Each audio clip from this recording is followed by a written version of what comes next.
La serveuse signa, de rien, à un client silencieux, et le roi des vampires dans la banquette du coin se mit à pleurer. Tout le monde crut qu'elle avait insulté un membre de la royauté.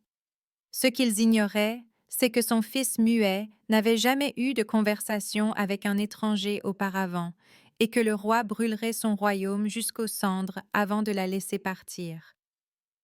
Prenez un instant pour vous abonner à notre chaîne et laissez un commentaire pour nous dire d'où vous regardez et quelle heure il est. C'est toujours fascinant de voir jusqu'où voyagent ces histoires à travers le monde. Merci. Les mains de Maya lui faisaient mal de cette douleur profonde, osseuse, qui signifiait qu'elle avait porté trop de plateaux pendant trop d'heures, et le bas de son dos émettait ses plaintes habituelles alors qu'elle s'approchait de la table 7 avec son sourire de serveuse exercé déjà figé sur son visage. Le Méridian, un vendredi soir, était toujours intense, mais cette soirée avait été particulièrement brutale, avec 3 groupes distincts arrivant en retard et se chevauchant avec le coup de feu du dîner, ce qui signifiait qu'elle s'était déplacée à une vitesse proche du sprint pendant les 6 dernières heures, avec une seule pause rapide pour engloutir du pain dans la cuisine. Les pourboires étaient bons cependant, valant bien la douleur, et elle était si près d'avoir assez d'économies pour les frais d'inscription au programme de 3e cycle qu'elle pouvait presque le sentir, pouvait presque se voir dans une salle de classe en train d'apprendre le côté clinique de l'orthophonie au lieu de simplement utiliser l'ASL pour communiquer avec la poignée de clients réguliers sourds qui venaient au Méridien parce qu'elle y travaillait. La table 7 avait été installée il y a 20 minutes et elle les avait remarqués plus tôt, mais n'avait pas été affectée à leur section jusqu'à ce que Jennifer rentre chez elle, malade, laissant à Maya le soin de couvrir toute l'aile et de la salle à manger. L'adolescent était assis avec les épaules voûtées, ses cheveux sombres tombant sur son visage, alors qu'il fixait le menu relié en cuir, avec une expression que Maya reconnut immédiatement parce qu'elle l'avait vu 1000 fois. Cette saveur particulière de frustration, mêlée de résignation qui venait de l'incapacité d'accéder à quelque chose que tout le monde tenait pour acquis.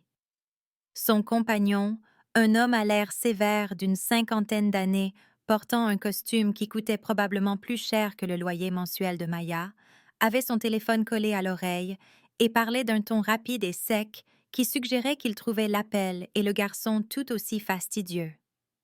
Maya s'approcha et vit les doigts de l'adolescent tressauter contre le bord du menu, un minuscule mouvement avorté qui semblait vouloir être un signe. Et elle prit sa décision sans vraiment y penser, parce que c'était ce qu'elle faisait. C'était la raison pour laquelle elle avait appris l'ASL au lycée, lorsque le petit frère de sa meilleure amie avait commencé à perdre l'ouïe. Elle entra dans le champ de vision du garçon et ses mains bougèrent presque automatiquement, signant « Puis-je vous aider ?» avec une inclinaison interrogative de la tête et un sourire sincère qui n'avait rien à voir avec le service à la clientèle et tout à voir avec la petite joie de la connexion. La tête du garçon se releva d'un coup et ses yeux s'écarquillèrent, si grands qu'elle pouvait voir le blanc tout autour de ses iris, et pendant un battement de cœur, il la fixa comme si elle avait accompli une sorte de miracle. Puis ses mains s'envolèrent, et il lui répondit par signe « Oui, s'il vous plaît ». Ses mouvements rapides, impatients et légèrement désespérés. Et Maya sentit son sourire s'élargir en quelque chose de réel, alors qu'elle sortait son carnet de commandes et signait « Que désirez-vous ?» tout en parlant à voix haute pour le bénéfice de l'homme sévère qui était toujours au téléphone. Le visage du garçon s'était complètement transformé, passant de cette frustration résignée à quelque chose de brillant, de vivant et de presque douloureusement plein d'espoir, et il signa « Je ne sais pas ce qui est bon, personne n'a expliqué ». Ces mouvements précis, mais avec une étrange formalité qui suggérait soit un entraînement très soigné, soit peu de pratique de la conversation informelle. Maya jeta un coup d'œil au menu et signa en retour « Le saumon est frais ce soir, recommandation du chef ». Ses mains se déplaçant à travers les motifs familiers, tandis que son esprit enregistrait que ce gamin était clairement assis ici depuis 20 minutes, incapable de poser des questions de base sur la nourriture. Elle ajouta: Et le risotto est excellent si vous aimez les champignons, notant la façon dont ses yeux suivaient ses mains, comme si elles étaient la chose la plus importante au monde. Il signa: Personne ne me demande jamais. Puis, merci. Le dernier signe tenut un battement de plus que nécessaire, et quelque chose dans la poitrine de Maya se serra, car il y avait tant de poids dans ces simples signes, tant de gratitude solitaire pour quelque chose qu'elle faisait sans réfléchir. L'homme sévère avait terminé son appel et observait leur interaction avec une expression que Maya ne pouvait pas tout à fait lire. Quelque chose entre la surprise et le calcul, mais le garçon signait à nouveau, demandant: Les pâtes sont-elles bonnes? Et Maya répondait quand elle le sentit, cette conscience picotante d'être observée par quelqu'un d'autre que ses clients immédiats. Elle se tourna légèrement, signant toujours sa réponse sur la carbonara spéciale du chef, et son regard se posa sur la banquette du coin qu'elle avait à peine remarquée auparavant. L'homme qui y était assis était plus âgé que le porteur de costume sévère. Quelque part dans cet espace, sans âge entre 40 et 60 ans, avec des fils d'argent dans ses cheveux sombres et un visage qui aurait été presque cruellement beau sans les larmes qui coulaient sur ses joues. Il ne bougeait pas, ne faisait pas de bruit. Mais les larmes coulaient régulièrement de ses yeux, qui contenaient une expression de douleur si brute et si vulnérable que Maya recula d'un pas, ses mains se figeant au milieu d'un signe. L'homme sévère se redressa immédiatement, son téléphone tombant bruyamment sur la table alors qu'il se levait à moitié de son siège, et Maya prit soudain conscience que le murmure silencieux des conversations dans toute la salle à manger s'était complètement éteint. D'autres convives s'étaient tournés vers la banquette du coin, leur visage vide et immobile d'une manière qui lui fit hérisser la peau, et elle réalisa avec un sursaut de peur qu'elle avait d'une manière ou d'une autre violé une règle tacite dont elle ne connaissait même pas l'existence. L'homme en larmes se leva lentement, et toutes les têtes dans la pièce s'inclinèrent, non pas de façon spectaculaire, mais avec une subtile inclinaison vers le bas qui parlait d'une déférence ancrée, et Maya sentit son cœur se mettre à battre à tout rompre, car elle travaillait au Méridien depuis 3 ans et n'avait jamais rien vu de tel. Les yeux de l'homme, encore humides de larmes, se fixèrent sur le visage de Maya, et il prononça un seul mot d'une voix rauque d'émotion: Restez. Ce n'était pas une demande. Le manager de Maya apparut à son coude si rapidement que c'était comme s'il s'était matérialisé de nulle part, et son visage avait pris la couleur de la vieille pâte, ce blanc verdâtre qui signifiait soit la maladie, soit la pure terreur. Il se pencha près d'elle et lui murmura directement à l'oreille, son souffle chaud contre sa peau: Vous venez de signer au fils du roi des vampires, et le roi lui-même veut vous parler, maintenant. Et l'esprit de Maya devint brièvement, complètement vide. Vampire, roi. Les mots ne se connectaient pas à la réalité, sauf qu'elle regardait une pièce pleine de gens qui se tenaient avec cette immobilité de prédateurs qu'elle avait remarquée auparavant, mais qu'elle avait rejetée comme étant simplement la tension particulière des riches convives. Et l'homme sévère la regardait avec ce qui aurait pu être de la pitié ou une évaluation, ou les deux. Le garçon, le fils du roi apparemment, signait quelque chose frénétiquement, mais Maya ne pouvait pas le traiter car son manager avait la main sur son coude et la guidait vers la banquette du coin, avec le genre de mouvement prudent et délibéré que l'on utiliserait en s'approchant d'un animal dangereux. L'homme en larmes, le roi, n'avait pas essuyé son visage et les larmes continuaient de couler dans un flot lent et régulier qui semblait le surprendre autant qu'il terrifiait Maya. Elle s'arrêta à quelques pieds de la banquette, assez près pour voir que ses yeux étaient d'une nuance ambrée impossible qui semblait capter et retenir la lumière des bougies, et il étudia son visage avec une intensité qui lui donnait envie de fuir et de rester figé sur place simultanément. « Vous parlez sa langue, dit-il, et sa voix avait cette même rugosité, comme s'il parlait autour de quelque chose de douloureux dans sa gorge. La propre voix de Maya sortit plus petite qu'elle ne le voulait, tremblante et incertaine. Oui, l'ASL, la langue des signes américaine. Beaucoup de gens. Mais le roi secouait déjà lentement la tête. Personne ici ne le fait, dit-il. Et maintenant, il y avait quelque chose de presque interrogateur dans son ton sous le chagrin. En 200 ans, seul son tuteur a parlé à mon fils. Les chiffres n'avaient aucun sens, ne pouvaient pas avoir de sens, sauf que Maya regardait l'adolescent qui signait encore frénétiquement à l'homme sévère, ses mouvements devenant plus grands et plus emphatiques, et elle pouvait voir maintenant que sa peau avait une qualité presque translucide à la lueur des bougies, trop parfaite pour être entièrement humaine. La musique de piano qui jouait doucement en fond sonore s'arrêta au milieu d'une note, et le silence qui se précipita pour la combler semblait lourd et plein d'attente, comme l'air avant un orage. Le roi fit un pas de plus, et Maya se força à ne pas reculer, même si chaque instinct lui hurlait de courir, parce qu'il avait souri, juste un minuscule frémissement d'expression, lorsqu'il regarda son fils par-dessus son épaule. Et quelque chose dans ce sourire avait été déchirant dans sa tendresse, si en contradiction avec les larmes et la terreur que Maya sentit sa peur se compliquer de quelque chose qu'elle ne devrait absolument pas ressentir envers un roi vampire.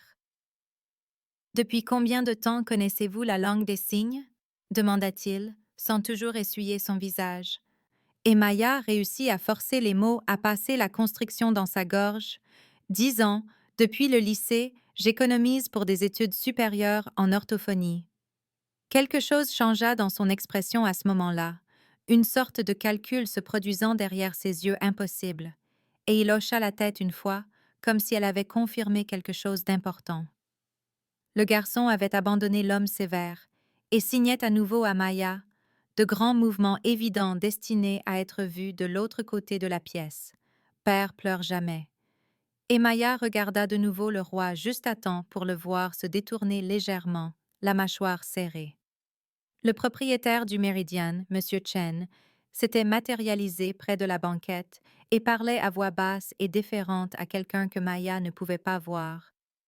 Et elle entendit les mots « Votre Majesté » et « tout ce dont vous avez besoin », et réalisa avec un sursaut nauséeux que la hiérarchie des vampires qu'elle avait toujours rejetée comme une légende urbaine était non seulement réelle, mais apparemment centrée ici même dans sa ville. Le roi la regarda de nouveau, et maintenant ses larmes avaient finalement cessé, mais les traces qu'elles avaient laissées sur son visage captaient la lumière comme des cicatrices. « Vous avez donné à mon fils quelque chose que je ne pouvais pas, » dit-il doucement, et il y avait tant d'émotions brutes dans ces mots que Maya sentit sa gorge se nouer. L'homme sévère s'était approché et observait Maya avec un détachement clinique, comme si elle était un spécimen à examiner et à cataloguer, et elle sut d'une manière ou d'une autre qu'il évaluait si elle était une menace ou un outil ou quelque chose d'autre entièrement. Les autres convives restaient figés sur leur siège, personne ne mangeant, ni ne buvant, ni même ne semblant respirer. Et Maya comprit que ce qui se passait en ce moment était significatif d'une manière qu'elle ne pouvait commencer à comprendre. Ses mains tremblaient légèrement lorsqu'elle signa au garçon de l'autre côté de la pièce. De rien, la conversation était agréable, et son visage s'illumina de nouveau de cet espoir douloureux. Les yeux du roi suivirent ses mains, puis revinrent sur son visage, et quand il parla de nouveau, sa voix s'était transformée en quelque chose de plus dur, de plus contrôlé. Nous devons parler de l'avenir, de ce que vous pouvez offrir et de ce que je peux donner en retour.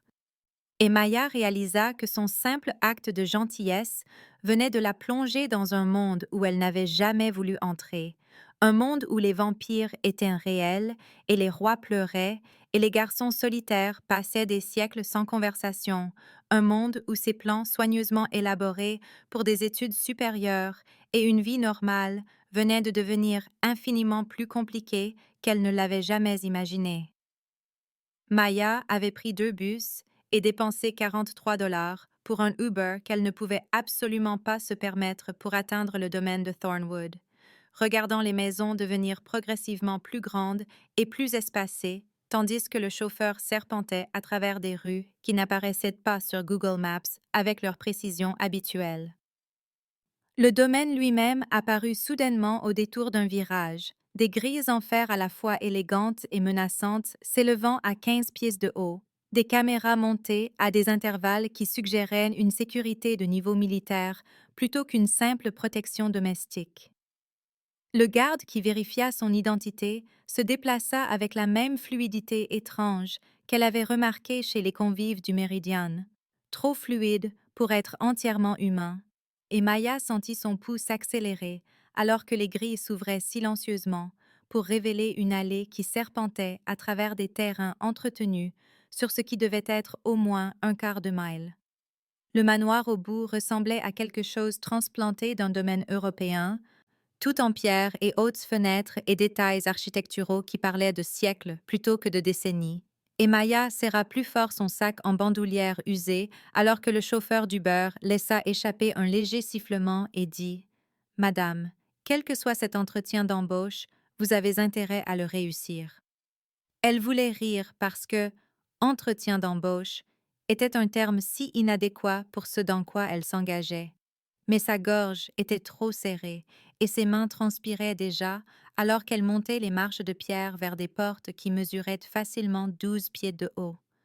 Une femme dans une robe noire sévère les ouvrit avant que Maya ne puisse frapper, se présentant comme Madame Hendricks, la chef du personnel de maison, et conduisit Maya à travers un hall d'entrée avec des sols en marbre et un lustre qui coûtait probablement plus cher que ce que Maya gagnerait en 5 ans de service.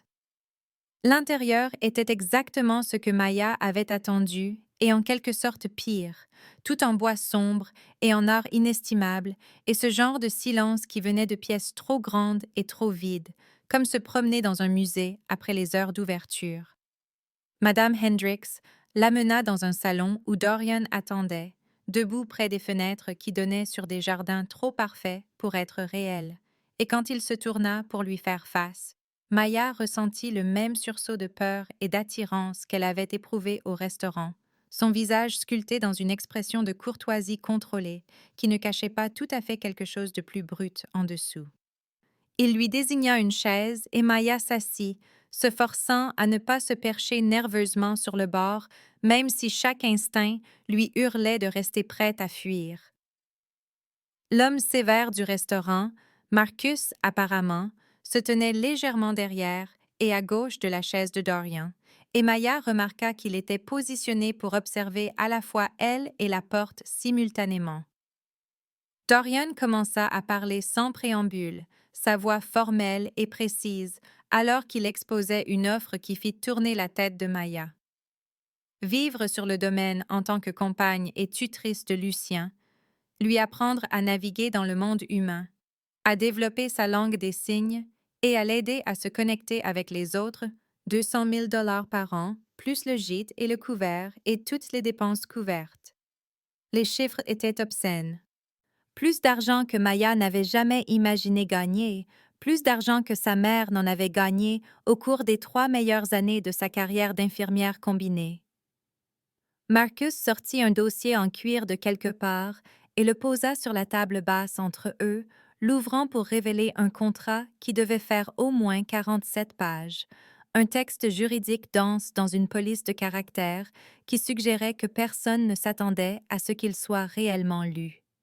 Maya fixa les pages et sentit quelque chose de froid s'installer dans son estomac, car elle avait déjà signé des contrats pour des prêts étudiants et des baux d'appartement, et elle savait que cette épaisseur signifiait des clauses et des sous-clauses et des obligations qu'elle ne pouvait commencer à démêler sans aide.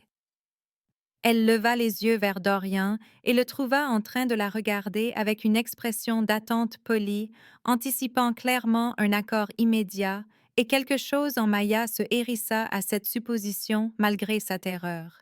« Mais ça...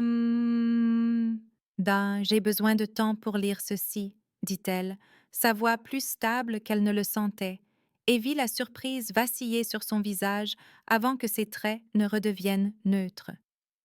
Marcus émit un petit son qui aurait pu être de la désapprobation, mais Dorian leva légèrement une main, et la pièce tomba dans un silence absolu. « Combien de temps ?» demanda Dorian. Et Maya pensa à son horaire de travail et à ses pathétiques heures libres et dit « 3 jours », s'attendant à moitié à ce qu'il refuse ou rit ou la contraigne simplement à accepter par quelque moyen surnaturel que les vampires possédaient. Au lieu de cela, il étudia son visage pendant un long moment, puis inclina la tête. 3 jours alors. Et Maya ressentit un petit choc de victoire qu'il ait réellement accepté. Madame Hendricks apparut pour la raccompagner, se déplaçant dans des couloirs que Maya essaya en vain de mémoriser. Et elles étaient presque aux portes d'entrée lorsque Lucien apparut dans une embrasure de porte à leur gauche. Il portait des vêtements décontractés, un jean et un pull qui semblaient chers mais confortables, et son visage s'illumina quand il vit Maya avant de prendre une expression plus prudente et pleine d'espoir.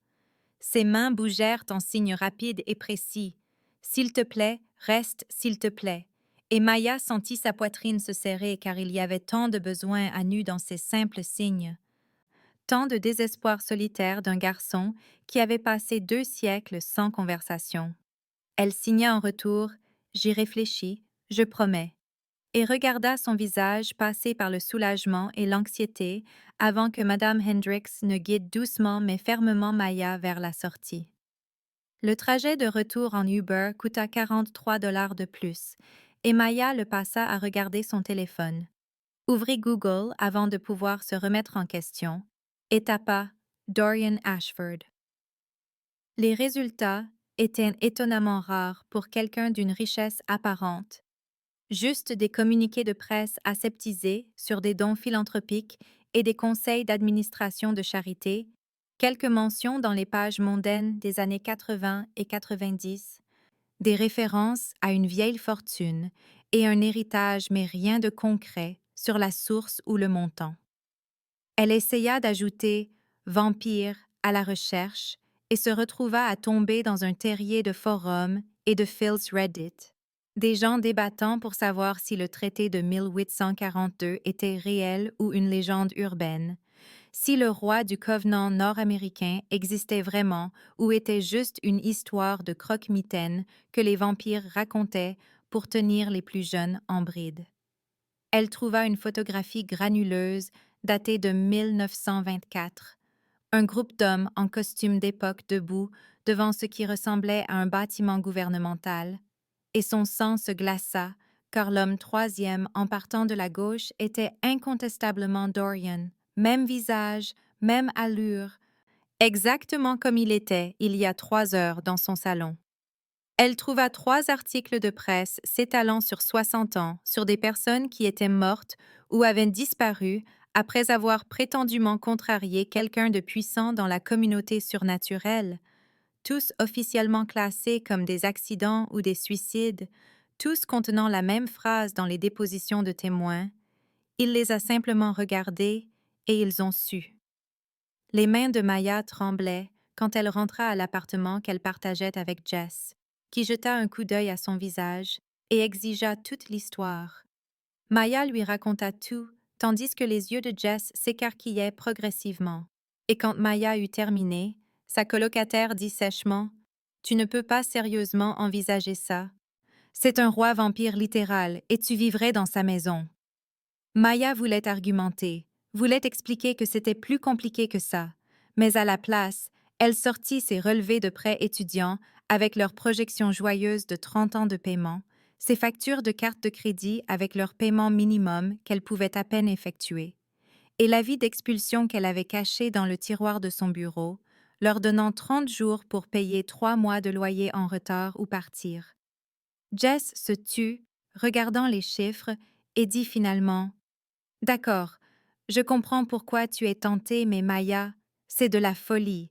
Les gens qui le contrarient disparaissent. » Maya savait qu'elle avait raison, savait que prendre ce travail était probablement la pire décision qu'elle pouvait prendre. Mais elle savait aussi qu'elle allait le faire quand même, parce que l'alternative était d'abandonner ses études et de retourner dans l'appartement de sa mère, dans une ville sans opportunité, et de regarder tous ses plans soigneusement élaborés pour l'avenir se dissoudre en rien. Elle passa 2 jours à lire le contrat, à chercher des termes juridiques qu'elle ne comprenait pas, à prendre des notes dans les marges sur les clauses qui semblaient particulièrement restrictives ou vagues. Le 10 novembre à 14h14, elle retourna au domaine de Thornwood avec une liste manuscrite de 12 amendements qu'elle voulait, son cœur battant si fort qu'elle pouvait le sentir dans sa gorge. Marcus répondit lui-même à la porte cette fois, et son visage, en voyant sa liste, passa par plusieurs expressions: le choc, la désapprobation et quelque chose qui aurait pu être un respect réticent. Il la conduisit au bureau de Dorian, une pièce qu'elle n'avait pas vue auparavant, avec des bibliothèques du sol au plafond et un bureau qui semblait plus vieux que le pays, la lumière de l'après-midi filtrant à travers de lourds rideaux d'une manière qui rendait les grains de poussière visibles dans l'air.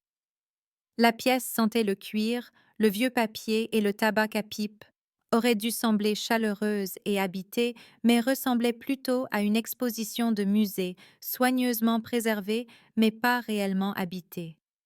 Dorian se leva quand elle entra et lui désigna une chaise en face de son bureau, et Maya s'assit et fit glisser sa liste sur le bois poli avant de perdre son courage. Elle observa son visage pendant qu'il lisait. Vit ses sourcils se hausser légèrement à l'amendement 3, sa bouche se crispait à l'amendement 7, et quand il eut terminé, il la regarda avec une expression qu'elle ne pouvait pas tout à fait lire. « Personne ne négocie avec le roi », dit Marcus depuis sa position près de la porte, sa voix dure de désapprobation, mais Dorian leva une main, et Marcus se tut immédiatement.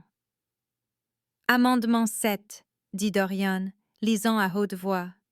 Je conserve mon propre compte bancaire et mes amitiés extérieures. » Puis il regarda Maya avec ses yeux ambrés impossibles. « Vous croyez que je vous isolerai, dit-il, et ce n'était pas tout à fait une question. » Maya se força à soutenir son regard et dit « Votre fils est isolé. Je ne sais pas si c'est de la protection ou une prison. » La température dans la pièce sembla chuter de plusieurs degrés, et Marcus fit même un pas en avant que Dorian ne fasse un geste brusque qui le figea sur place. La main de Dorian se crispa sur sa liste, le papier se froissant légèrement sous ses doigts, et Maya regarda les muscles de sa mâchoire travailler comme s'il forçait physiquement les mots à rentrer. Marcus commença à parler, mais Dorian lui fit signe de se taire sans détourner le regard du visage de Maya, et quand il parla enfin, sa voix était soigneusement contrôlée, acceptée. Ils passèrent en revue le reste de la liste, et Dorian accepta 11 des 12 amendements, refusant seulement sa demande de liberté, de discuter de cet arrangement avec la presse ou les médias, expliquant d'un ton qui ne souffrait aucune discussion que le secret de l'existence des vampires n'était pas négociable et que les violations seraient sanctionnées par de graves conséquences pour les deux parties. Les mains de Maya étaient instables, alors qu'elle signait le contrat amendé, sa signature semblant petite et ordinaire, à côté de l'écriture élaborée de Dorian, et elle refermait son stylo lorsque la porte du bureau s'ouvrit et Lucien entra, portant quelque chose enveloppé dans du papier brun et attaché avec de la ficelle. Il se déplaça avec hésitation, clairement incertain de son accueil, et toute la posture de Dorian s'adoucit d'une manière qui serra la gorge de Maya. Lucien s'approcha et tendit le paquet à Maya à deux mains, un geste formel qui semblait répété, et quand elle le déballa, elle trouva un livre relié sur la poésie en ASL, cher et neuf, et clairement choisi avec soin. Les mains de Lucien bougèrent en signe délibéré et significatif. « Merci de m'avoir vu. » Et Maya réalisa avec un sentiment de naufrage dans son estomac qu'il pensait qu'elle faisait cela pour lui, que sa motivation était la gentillesse ou la compassion ou la connexion plutôt que la praticité brutale de l'argent et de la survie. Elle signa en retour « De rien, je suis heureuse d'aider » et regarda son visage se transformer en pure joie, la première fois qu'elle le voyait, sans une ombre de tristesse ou de solitude, et le poids de ce malentendu s'installa sur ses épaules comme une chose physique. Dorian observait l'échange avec une expression d'espoir si prudent que Maya dut détourner le regard. Soudainement incapable de supporter la vulnérabilité sur son visage, et elle rassembla sa copie du contrat et le livre et se leva sur des jambes tremblantes. Amendement 4, dit soudainement Marcus depuis la porte, sa voix neutre mais ses yeux vifs, vous accorde la liberté de mouvement sur le domaine et à Chicago proprement dit entre 6 heures du matin et 22 heures, les limites de temps sont pour votre protection et ne sont pas négociables. Maya hocha la tête, notant l'emphase, comprenant qu'elle était avertie de quelque chose, mais ne sachant pas tout à fait quoi. Dorian la raccompagna jusqu'à la porte du bureau et pendant un moment, ils se tinrent assez près pour que Maya puisse sentir quelque chose comme le cèdre et la vieille fumée, puisse voir la douceur impossible de sa peau et la façon dont la lumière semblait se réfléchir différemment sur lui que sur les choses vivantes. La protection du roi est absolue, dit-il doucement. Mais elle vient avec des règles absolues. Apprenez-les vite. Maya hocha de nouveau la tête et laissa Madame Hendricks la reconduire à travers le labyrinthe de couloirs vers l'entrée principale, passant devant des pièces pleines de meubles drapés de draps et de portraits de personnes en costumes d'époque et de miroirs, dont elle réalisa soudainement qu'ils montraient son reflet, mais rien d'autre. Des espaces vides où Dorian aurait dû être visible, mais ne l'était pas. Elle avait 1 semaine pour déménager ses affaires au domaine de Thornwood, 1 semaine pour dire au revoir à sa vie normale et entrer dans ce qui l'attendait derrière ses grilles de fer, et alors que le chauffeur d'Uber s'éloignait, Maya regarda le manoir et vit Lucien à une fenêtre supérieure, la regardant partir avec sa main pressée contre la vitre. Le 3e jour de Maya au domaine de Thornwood avait commencé par un rire inattendu, du genre qui jaillit authentique et spontané, tandis qu'elle et Lucien étaient assis dans le jardin à apprendre ce qu'il appelait la langue des signes des vampires, qui était apparemment différente de l'ASL d'une manière qui la fascinait professionnellement et la déstabilisait personnellement. La VSL avait des signes pour des concepts qui ne devraient pas exister. Dette de sang, signée avec un geste qui imitait le passage d'un couteau sur la paume. Loi du Covenant, signée avec des doigts entrelacés, qui suggérait le lien et l'emprisonnement. Nuit éternelle, signée avec des mains se déplaçant en un cercle qui ne se fermait jamais. Lucien était plus animé qu'elle ne l'avait jamais vu, ses mains volant à travers les explications, riant parfois lorsque Maya se méprenait et signait accidentellement quelque chose d'inapproprié comme ivre de sang au lieu de serment de sang. Le soleil de l'après-midi était chaud sur ses épaules et le jardin sentait les dernières roses et quelque chose d'herbacé qu'elle ne pouvait identifier. Et pour la première fois depuis la signature de ce contrat, Maya sentit que peut-être cela pourrait réellement fonctionner, que peut-être elle pourrait donner à ce garçon solitaire quelque chose de réel et repartir dans 1 an avec assez d'argent pour construire l'avenir qu'elle voulait. Elle avait remarqué Dorian à la fenêtre de son bureau plus tôt, juste une ombre derrière la vitre, les observant avec cette même immobilité prudente qu'il semblait porter partout. Mais elle avait repoussé le frémissement de conscience dans son estomac et s'était concentrée sur l'explication de Lucien du signe pour sanctuaire. Il s'entraînait aux salutations formelles, celles utilisées entre vampires de différents niveaux de statut, lorsque Marcus apparut sur le sentier du jardin, se déplaçant plus vite qu'elle ne l'avait jamais vu, son attitude habituellement contrôlée, fracturée en quelque chose de presque urgent. Il portait une tablette et son visage s'était crispé d'une émotion que Maya ne pouvait pas lire, colère ou peur ou les deux, et les mains de Lucien se figèrent au milieu d'un signe alors que Marcus approchait. L'écran de la tablette montrait un article de TMZ avec un titre en majuscules agressives. Une femme mystérieuse s'installe dans le domaine du roi vampire, nouvelle reine. Et en dessous, une photo au téléobjectif de Maya et Lucien, dans ce jardin exact, prise d'un angle qui suggérait que quelqu'un avec un appareil photo très cher s'était positionné dans les arbres au-delà des murs du domaine. Le texte de l'article était une spéculation haletante sur le style de vie reclus de Dorian Ashford et sa fortune mystérieuse, sur la jeune femme vue emménager dans sa résidence privée il y a 3 jours, sur ce que cela pourrait signifier pour le milliardaire notoirement célibataire. Maya sentit son estomac se nouer, car la photo les faisait paraître intimes. La tête de Lucien rejetée en arrière dans un rire, et Maya se penchant près de lui avec sa main sur son épaule, et la légende disait le nouvel amour d'Ashford enseigne la langue des signes à son fils. Des sources disent que la relation a évolué rapidement. Elle leva les yeux vers Marcus et le vit déjà balayer l'écran pour montrer d'autres articles, Page 6 et un blog de potins sur les vampires dont elle n'avait jamais entendu parler, et un fil Reddit qui avait accumulé 400 commentaires en 2 heures. En moins d'une heure, les caméras du périmètre du domaine montraient des voitures alignées sur la route au-delà des grilles, des photographes avec de longs objectifs et des gens qui se déplaçaient avec cette fluidité de prédateurs, installant des positions dans les bois. Marcus fit un geste brusque, et Maya et Lucien le suivirent à l'intérieur, à travers des couloirs qui ressemblaient soudain moins à un manoir qu'à une forteresse, jusqu'au bureau de Dorian, où le roi se tenait à son bureau, fixant plusieurs écrans montrant des images de sécurité. Il ne se retourna pas quand ils entrèrent, mais Maya vit ses épaules se tendre, vit ses mains s'aplatir contre le bureau assez fort pour qu'elle entende le bois craquer. Et quand il la regarda enfin, son visage était sculpté dans une expression de rage si contrôlée que c'était presque pire que s'il avait crié. Marcus se déplaça vers le bureau et commença à afficher plus de flux.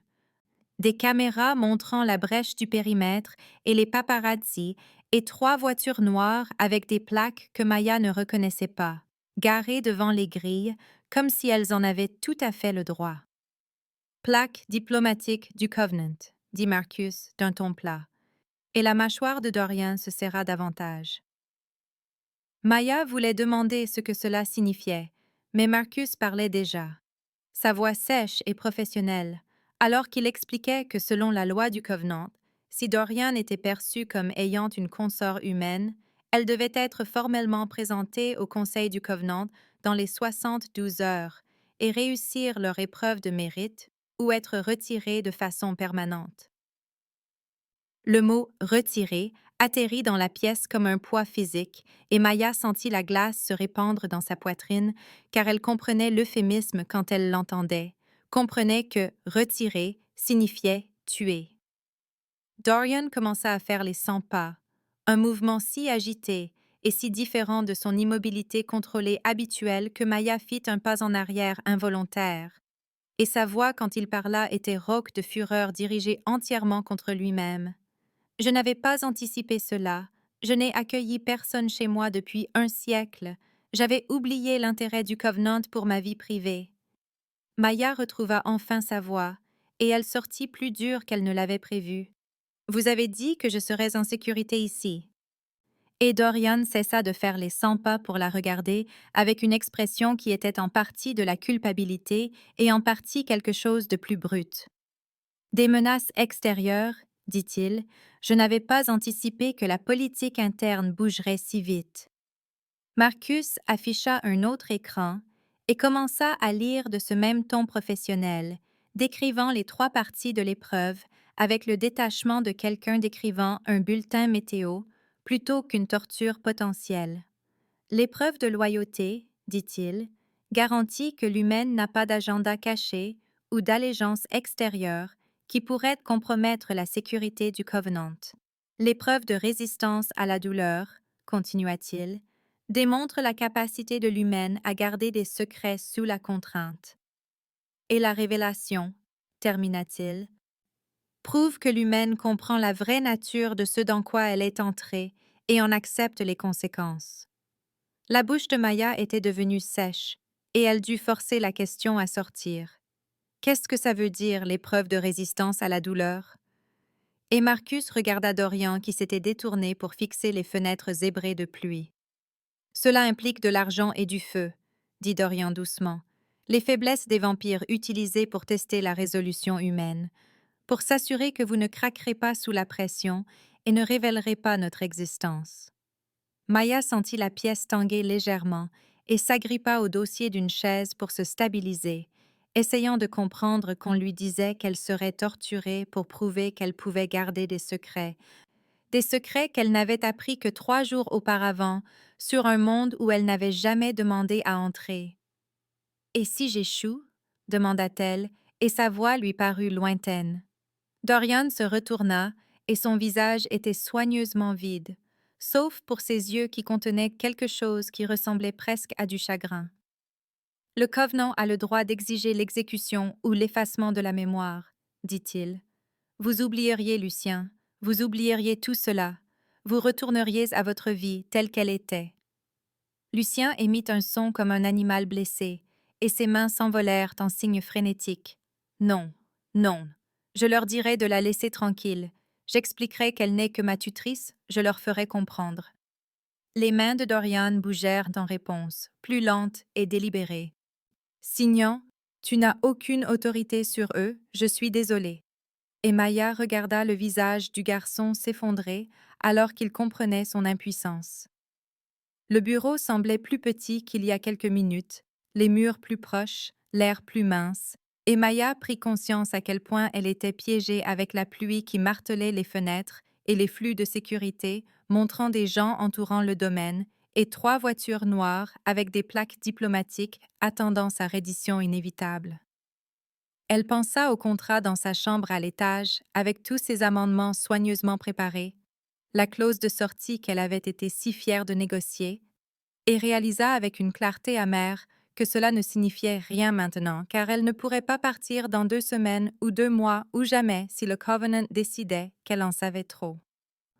Vous avez dit que le contrat me protégerait, dit-elle, et entendit à quel point sa voix semblait petite. Dorian la traversa en 2 longues enjambées, et pendant un moment se tint assez près pour qu'elle puisse voir le muscle sauter dans sa mâchoire, sentir cette odeur de cèdre et de fumée, voir que ses mains tremblaient légèrement de rage contenue. « Le contrat vous protège de moi, dit-il, de mes abus ou de mes exigences au-delà de ce que nous avons convenu, mais il ne peut pas vous protéger de la loi du Covenant, qui supplante tout accord personnel que je conclus. » Marcus s'éclaircit la gorge, et Maya et Dorian se tournèrent tous les deux pour le regarder, et son expression était quelque chose entre la satisfaction et une préoccupation sincère. « J'ai mis en garde contre cet arrangement, » dit-il à Dorian, et les yeux de Dorian brillèrent de colère, mais il n'argumenta pas. Marcus sortit un autre dossier sur sa tablette et commença à lire de ce même ton détaché. La dernière humaine à avoir subi l'épreuve était en 1987. Officiellement, elle a choisi l'effacement de la mémoire et est retournée à sa vie antérieure. Officieusement, il y avait des rumeurs qu'elle n'a pas survécu à l'épreuve de résistance à la douleur et que l'effacement de la mémoire était l'histoire racontée pour éviter les questions. Maya sentit ses genoux fléchir et s'assit lourdement sur la chaise qu'elle avait agrippée, son esprit essayant en vain de trouver une issue à ce piège dans lequel elle était entrée les yeux grands ouverts, courant après l'argent et la sécurité, et un avenir qui semblait maintenant incroyablement lointain. Le Conseil du Covenant se réunit dans 72 heures, continua Marcus. Le 14 novembre à 20 heures, vous serez tenu de vous présenter et de subir l'épreuve. Le fait de ne pas comparaître sera considéré comme un aveu d'intention hostile et traité en conséquence. Maya regarda Dorian et le trouva en train de la fixer avec une intensité qui lui fit hérisser la peau, et elle réalisa qu'elle était maintenant sienne aux yeux du Covenant, que l'un ou l'autre le veuille ou non, que sa présence dans sa maison avait créé une intimité qui existait dans la loi des vampires, indépendamment de la relation réelle. « Que se passe-t-il si je réussis? » demanda-t-elle, et Marcus et Dorian échangèrent un regard qui lui serra l'estomac. « Si vous réussissez, dit Dorian prudemment, vous serez reconnu comme étant sous ma protection, lié au domaine de Thornwood et à la loi du Covenant, vos mouvements et associations surveillés, votre vie fondamentalement changée d'une manière que nous ne pouvons pas entièrement expliquer avant la fin de l'épreuve. Donc, de toute façon, je perds ma liberté, dit Maya, et ce n'était pas vraiment une question. Dorian se déplaça vers les fenêtres et pressa une main contre la vitre, son reflet n'apparaissant pas sur la surface zébrée de pluie, et quand il parla, sa voix était si basse qu'elle l'entendit à peine. « Je n'ai jamais voulu cela, dit-il. Je voulais seulement donner à mon fils ce que je ne pouvais pas. Je n'ai pas pensé au coup pour vous. » Lucien s'était effondré sur une chaise et signait pour lui-même. Des mouvements répétitifs qui ressemblaient presque à une prière ou à de la panique, et Maya sentit quelque chose se briser dans sa poitrine, parce que ce garçon n'avait été seul pendant 200 ans et avait enfin trouvé une connexion seulement pour l'avoir menacé par la même structure politique qui l'avait isolé en premier lieu. Les flux de sécurité montraient plus de voitures arrivant, plus de caméras, et Marcus commença à identifier les diverses factions du Covenant représentées par les plaques diplomatiques, expliquant de sa manière clinique quels membres du Conseil étaient susceptibles d'être sympathiques et lesquels pousseraient pour l'interprétation la plus sévère de la loi. La pluie martelait plus fort contre les fenêtres et quelque part dans la maison, Maya entendit une porte claquer. Peut-être juste le vent, mais peut-être autre chose. Et elle pensa au jardin où elle et Lucien avaient ri moins de 2 heures auparavant, à la rapidité avec laquelle la sécurité s'était transformée en menace. « Pouvez-vous me préparer ?» demanda-t-elle à Dorian. « Pour l'épreuve, pouvez-vous me dire à quoi m'attendre pour que j'aie une chance ?» Et il se détourna de la fenêtre avec des larmes coulant sur son visage, exactement comme cette première nuit au Méridien. Le chagrin, la rage, et quelque chose qui ressemblait presque à de l'amour, se livrent en bataille dans son expression. « Je peux essayer, dit-il. Mais Maya, l'épreuve est conçue pour briser les gens, conçue pour s'assurer que seuls ceux qui ont une loyauté absolue et une tolérance à la douleur inhumaine survivent. Je peux vous préparer aux questions, mais je ne peux pas vous préparer à ce qu'ils feront pour obtenir des réponses. »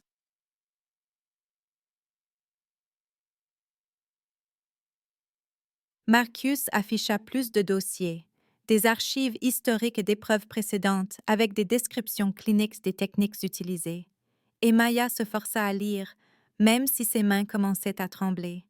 Se força à comprendre exactement ce à quoi elle avait consenti en signant ce contrat et en emménageant dans cette belle prison. Lucien avait cessé de signer pour lui-même et la regardait avec des yeux qui contenaient à la fois de l'espoir et une terrible culpabilité. Et Maya savait qu'il se blâmait pour sa situation, savait qu'il essayait de trouver comment la sauver des conséquences de sa propre solitude. Le bureau s'était assombri à l'exception de la lueur des écrans de sécurité. La pluie et la nuit pressant contre les fenêtres, et Maya était assise dans un cercle de lumière de lampe, réalisant que le choix qu'elle avait fait il y a 3 jours d'échanger son temps et ses compétences contre de l'argent et la sécurité avait en fait été un choix d'entrer dans un monde avec des règles qu'elle ne comprenait pas et des pouvoirs qu'elle ne pouvait pas combattre. Un monde où l'autorité de Dorian ne pouvait pas la protéger de la paranoïa de son propre peuple et où sa clause de sortie soigneusement préparée ne signifiait rien parce que la seule sortie maintenant était la mort ou l'oubli, et elle n'était pas sûre de savoir laquelle la terrifiait le plus. Le matin du 12 novembre arriva froid et gris. Le givre dessinant des motifs sur les fenêtres du bureau de Dorian, où Maya était assise en face de lui à 10 heures précises, ses mains enroulées autour d'une tasse de café qui avait refroidi 1 heure auparavant, tandis qu'il expliquait avec des détails cliniques et impitoyables exactement ce que l'épreuve du Covenant ferait à son corps et à son esprit. Il parlait depuis 90 minutes d'affilée, sa voix ne vacillant jamais de ce détachement professionnel même en décrivant la magie de contrainte de l'épreuve de loyauté, comment elle se sentirait comme des crochets dans son esprit traînant la vérité à la surface, qu'elle veuille parler ou non, comment toute tromperie ou agenda caché se manifesterait par une douleur physique qui augmenterait jusqu'à ce qu'elle avoue ou s'évanouisse. Maya se força à garder les yeux sur son visage pendant qu'il passait à la 2e épreuve, l'évaluation de la résistance à la douleur, et ses mains étaient parfaitement stables alors qu'il expliquait qu'elle serait exposée à des brûlures d'argent par incrément contrôlé, pour prouver qu'elle ne craquerait pas sous les méthodes d'interrogatoire des vampires, que le Covenant avait besoin de l'assurance qu'elle pourrait résister à la torture sans révéler leur existence aux autorités humaines. L'argent serait appliqué sur ses paumes et l'intérieur de ses poignets, dit-il, des endroits riches en terminaisons nerveuses, et les brûlures guériraient lentement, car l'empoisonnement à l'argent interférait avec les processus de régénération humains normaux. Et Maya sentit son estomac se retourner, même si elle se forçait à hocher la tête en signe de compréhension.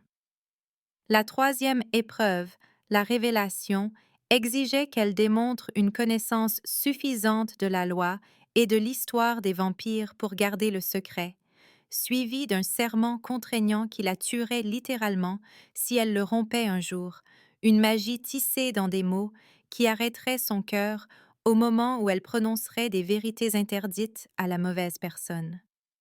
La voix de Dorian s'érailla finalement légèrement lorsqu'il atteignit cette partie, expliquant que le serment était irréversible et absolu, qu'elle le porterait pour le reste de sa vie naturelle comme une malédiction ou une chaîne, et Maya s'entendit demander ce qui se passerait si elle refusait complètement l'épreuve. Dorian devint très immobile, et ses yeux rencontrèrent les siens avec une intensité qui lui coupa le souffle, et il dit doucement que le Covenant supposerait qu'il avait été compromis par un attachement humain, qu'il la retirerait en tant que menace à la sécurité, et pourrait potentiellement agir contre lui politiquement ou violemment selon la menace qu'il ressentirait. Maya traita cela lentement, comprenant que s'enfuir ne la mettrait pas seulement en danger, mais déclencherait exactement le genre de crise politique qui pourrait déstabiliser la paix fragile qui existait dans le monde des vampires, et le poids de cette responsabilité s'installa sur ses épaules comme du béton. Lucien était resté assis dans le coin pendant toute cette conversation, son visage devenant progressivement plus angoissé, et ses mains bougeaient en signes répétitifs que Maya pouvait lire même de l'autre côté de la pièce. C'est ma faute, c'est ma faute, encore et encore, jusqu'à ce que Dorian le regarde enfin et signe Arrête de te blâmer, avec des mouvements brusques et frustrés. Mais Lucien secoua simplement la tête et signa en retour. Si je n'étais pas brisé, rien de tout cela n'arriverait. Et Maya regarda Dorian tressaillir comme s'il avait été frappé, avant qu'il ne retourne à son explication clinique des procédures de l'épreuve. À 15 heures, la tête de Maya battait à cause de la surcharge d'informations et Dorian l'avait finalement congédiée pour qu'elle se repose avant la prochaine session de préparation, et elle s'était retirée dans sa chambre pour fixer le plafond et essayer de ne pas penser aux brûlures d'argent, à la contrainte magique et au serment qui pourrait la tuer pour avoir parlé.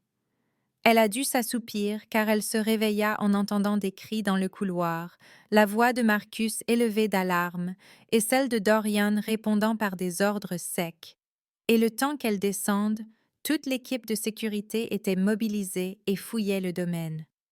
Lucien s'était enfui, laissant une note d'une écriture soignée qui disait « Si je suis partie, ils la laisseront tranquille, je ne la laisserai pas souffrir pour mon bonheur. » Et Maya sentit quelque chose se briser dans sa poitrine en lisant ces mots, car ce garçon essayait de la sauver en se détruisant. Ils le trouvèrent aux grilles du domaine 2 heures plus tard, Dorian arrivant le premier et s'approchant lentement de son fils dans l'obscurité grandissante, et Maya regarda depuis un flux de sécurité le père et le fils se faire face dans le brouillard. Les mains de Dorian commencèrent à bouger en signe, mais elles tremblaient si fort qu'il dut s'arrêter et passer à la parole, sa voix portant clairement à travers le microphone de la caméra de la grille. « J'ai été un lâche, dit-il. Je t'ai isolé non pas pour te protéger, mais parce que je ne savais pas comment faire face à ta différence. Je ne savais pas comment accepter que mon fils expérimente le monde d'une manière que je ne peux pas entièrement comprendre, et ma peur de ta vulnérabilité est devenue ta prison. » Les mains de Lucien bougèrent en réponse, signant « Tu recommences, me protéger en contrôlant tout ce qui m'entoure. » Et Maya vit Dorian reculer d'un pas, comme si les mots avaient une force physique. Le brouillard tourbillonnait autour d'eux et Dorian s'approcha, s'agenouilla dans le gravier pour être à la hauteur des yeux de son fils, et demanda d'une voix que Maya n'avait jamais entendue de lui auparavant, brute et incertaine. Que veux-tu, Lucien? Vraiment, pas ce que je pense que tu as besoin, mais ce que tu veux réellement. Les mains de Lucien bougèrent lentement, délibérément, signant. Je veux que Maya choisisse vraiment, qu'elle ne soit pas forcée à cause de la politique du Covenant ou de ta culpabilité ou de ma solitude. Je veux qu'elle ait la liberté que tu ne m'as jamais donnée. Maya regarda le visage de Dorian s'effondrer sur l'écran et se détourna, car assister à cela ressemblait à une intrusion dans quelque chose de trop privé pour être observé, et elle comprit qu'elle regardait un homme affronter son plus grand échec en tant que père et en sortir changé. La maison retomba dans un silence précaire après que Dorian et Lucien soient rentrés, les deux disparaissant dans les appartements privés de Dorian pour une conversation à laquelle Maya n'était pas conviée, et elle passa la soirée dans sa chambre à essayer de lire les textes de loi sur les vampires que Marcus avait fournis, mais trouvant son esprit vagabonder vers le visage de Dorian sur ce flux de sécurité, la façon dont il s'était agenouillé dans le gravier et avait demandé à son fils ce qu'il voulait. À 23h47, on frappa doucement à sa porte, et Maya l'ouvrit pour trouver Dorian debout dans le couloir, l'air plus incertain qu'elle ne l'avait jamais vu. Et il demanda s'il pouvait entrer avec une formalité qui aurait été drôle si le moment n'était pas si lourd. Elle recula et il entra dans sa chambre pour ce qu'elle réalisa être probablement la première fois qu'il entrait dans l'espace privé d'une femme depuis un siècle, ses yeux parcourant ses livres de droit éparpillés, sa valise à moitié faite et les photos qu'elle avait scotchées au miroir de sa mère, de Jess et de son ancienne vie. Il se tint près de la fenêtre et sembla se ressaisir avant de parler, et quand il le fit, sa voix était prudente et contrôlée. « Je vous offre une échappatoire, dit-il. Je dirai au Covenant que vous n'étiez qu'une employée, que Marcus a exagéré votre rôle dans ma maison par excès de prudence. J'assumerai les conséquences politiques et vous pourrez partir ce soir avec le salaire d'une année et ma protection à distance. » Maya sentit son souffle se couper, car c'était tout ce qu'elle avait voulu il y a 3 jours, la sécurité, l'argent et la liberté.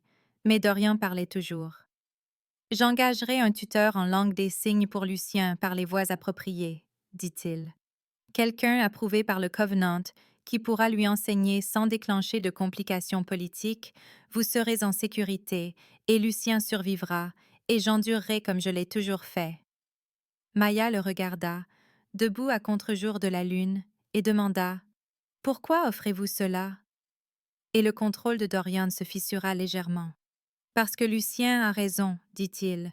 J'ai pris des décisions pour les gens que je prétends protéger pendant des siècles. Décidant de ce qui est le mieux, sans demander ce qu'ils veulent, je ne vous ferai pas ça, Maya. Je ne vous forcerai pas à affronter le danger parce que j'ai besoin de ce que vous donnez à mon fils. » Elle étudia son visage et vit au-delà du roi l'homme épuisé en dessous, vit le soin sincère dans ses yeux et la façon dont ses mains étaient serrées à ses côtés, comme s'il se retenait physiquement de la toucher, et elle demanda « Que voulez-vous, Dorian? Que voulez-vous réellement? » Le silence s'étira assez longtemps pour que Maya pense qu'il ne répondrait pas, et quand il parla enfin, sa voix était devenue rauque. « Je veux que vous restiez, dit-il. Je veux que mon fils continue de rire comme il le fait quand vous signez avec lui. Je veux vous entendre vous disputer avec Marcus au petit déjeuner sur l'histoire des vampires que vous avez apprise il y a 5 minutes. Je veux vous voir vous déplacer dans ma maison comme si vous y apparteniez. Je veux... » Et il s'arrêta brusquement, comme si la confession s'était échappée sans permission. Maya sentit son cœur battre à tout rompre et se força à poser la question à laquelle elle avait besoin d'une réponse. « Que voulez-vous de moi spécifiquement ?» dit-elle. « Pas ce que je donne à Lucien, mais ce que vous voulez pour vous-même. » Dorian se tourna pour lui faire face entièrement, et ses yeux brillaient de larmes non versées et de quelque chose qui ressemblait à un espoir désespéré. « Ce que je veux n'a pas d'importance, dit-il. Je vous offre la liberté et la sécurité. Ce que je veux n'a pas d'importance. Mais si, dit Maya, et elle se dirigeait vers lui avant d'avoir consciemment décidé de le faire, et quand elle s'arrêta à un pied de lui, elle pouvait voir sa poitrine se soulever et s'abaisser avec des respirations dont il n'avait techniquement pas besoin. Si je reste, ce n'est plus en tant que votre employé, dit-elle. Ce n'est même pas pour Lucien, pas entièrement. La voix de Dorian sortit à peine plus haut qu'un murmure quand il demanda « Alors pourquoi ?» Et Maya se permit de dire la vérité qu'elle évitait depuis des jours. « Parce que vous avez pleuré en voyant votre fils heureux, » dit-elle. « Parce que vous proposez de me laisser partir même si cela vous coûte tout, parce que je ne pense pas que quelqu'un vous ait jamais choisi, Dorian, ils vous obéissent et vous craignent et vous utilisent, mais vous choisir. Juste vous, en tant que personne, et non en tant que roi ou ressource, est-ce que quelqu'un a déjà fait ça? » Le sang-froid de Dorian se brisa complètement, et il se tourna vers la fenêtre, pressant ses deux mains contre la vitre assez fort pour qu'elle l'entende craquer, et ses épaules tremblaient de sanglots silencieux qu'il essayait clairement de contrôler. Quand il parla de nouveau, sa voix était brisée. « Si vous restez et échouez à l'épreuve, je briserai le Covenant avant de les laisser vous toucher, dit-il. Comprenez-vous ce que je dis? Je déclencherai une guerre, j'incendierai tout ce que j'ai construit pendant 3 siècles, je deviendrai le monstre qu'ils ont toujours craint que je puisse être. » Maya se plaça à côté de lui à la fenêtre et dit « Alors nous ferions mieux de nous assurer que je réussisse. » Et Dorian émit un son qui était mi-rire, mi-sanglot. Il se tourna pour la regarder, et son visage était humide de larmes et complètement vulnérable, et Maya le vit pleinement pour la première fois, non pas le roi des vampires, mais juste un homme qui avait été seul si longtemps qu'il avait oublié ce que c'était que d'être choisi. Elle lui demanda de lui apprendre le signe vampire pour « Je te choisis » et regarda ses mains trembler alors qu'il formait les signes lentement, délibérément, un geste qui combinait des éléments de lien et de liberté d'une manière unique et magnifique. Maya copia le signe et le souffle de Dorian se coupa, et ils restèrent là, au clair de lune, avec le poids de tout ce qui n'avait pas été dit suspendu entre eux, et Maya comprit qu'elle était amoureuse de lui et terrifiée par lui, et le choisissait quand même. Choisissant tout, le danger et la politique, et le garçon qui avait besoin d'elle, et l'homme qui la regardait, comme si elle était quelque chose de miraculeux. Le moment s'étira, et se maintint, et finalement, Dorian recula, mettant une distance prudente entre eux, et dit qu'il devrait la laisser se reposer avant les dernières sessions de préparation demain. Maya hocha la tête, et il se dirigea vers la porte, et juste avant de partir, il se retourna et dit « Merci de nous avoir choisis », sa voix douce et interrogatrice, puis il était parti, et Maya était seule avec son cœur qui s'emballait et la certitude qu'elle venait de s'engager dans une épreuve qui pourrait la tuer pour des gens qu'elle connaissait depuis moins d'une semaine. Le sommeil ne vint pas facilement, et quand l'aube se leva, grise et froide le 13 novembre, Maya était déjà réveillée, fixant le plafond et repassant tout ce que Dorian lui avait appris sur la loi du Covenant. Elle entendit des voix élevées venant d'en bas vers 6 heures du matin et se retrouva à se diriger vers le son, attirée par un instinct qui lui disait que c'était important. Marcus et Dorian étaient dans le bureau de sécurité, et la voix de Marcus était plus forte que Maya ne l'avait jamais entendue, arguant que Dorian était compromis et que ses sentiments pour l'humaine obscurcissaient son jugement. Maya s'arrêta devant la porte, cachée mais écoutant, et entendit Marcus dire qu'il avait envoyé un message au Covenant, que Dorian pourrait être inapte à diriger, que son attachement à une humaine le rendait vulnérable à la manipulation et à de mauvais choix stratégiques. La trahison dans ces mots frappa Maya comme un coup physique et elle se pressa contre le mur, écoutant la réponse de Dorian. « Vous tentez un coup d'État, » dit Dorian, sa voix mortellement silencieuse. « Je pourrais vous faire exécuter pour cela, vous connaissez la loi. » Mais au lieu de cela, Sa voix passa à quelque chose qui ressemblait presque à du chagrin, et il demanda: Quand as-tu cessé de me faire confiance, Marcus? Hmm.